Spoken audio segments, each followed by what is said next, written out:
Hi, I am so glad you have found my channel. My name is Elena and I make art to heal, as well as I provide a process that it is possible to teach yourself how to make art as a self-taught artist and be good at it. All you need is the interest, passion, and determination to be better. Now, in this short video, I show you how I practice creating blur effect using acrylic medium. You can call this blur effect, or also this is replicating Monet's style of painting. Some material that can be useful is starting with primary colors, because then you can learn how to create a whole palette of colors with only a few paintings. This also helps to save some money on your paint. To create the blur effect or Monet style of painting, it can be useful to use larger brushes so you're forced to not get too detailed.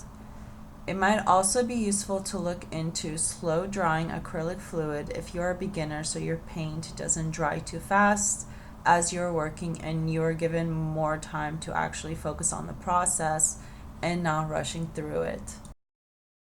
Now, I have to be honest that the first portrait isn't that great because I still need to learn color theory and color matching, but it does provide a great resource on how Monet created his brushstrokes in his paintings. The idea is to go for loose brushstrokes. If it helps, try squinting at your reference, as that is the outcome you're seeking with the blur effect. Using palette knife can also force you to not get lost in the details of your reference and focus on generating the general depiction of your image, be it landscape or a portrait.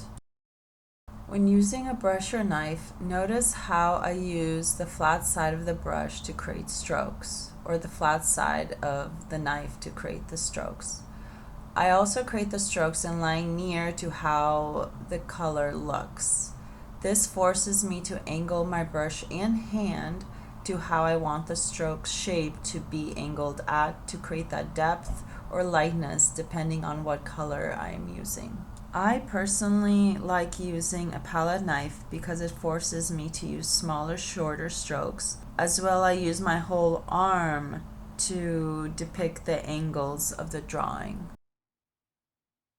Another point I want to make before ending this video is that what you want to deter from is blending the colors or values with your brush. The buildup of volume of shades or color is what creates Monet's masterpiece. He uses short strokes from the flat end of his brushes in layers which create an almost pixelated image of the reference. This is also great practice to start seeing the major colors that create the general image of your subject.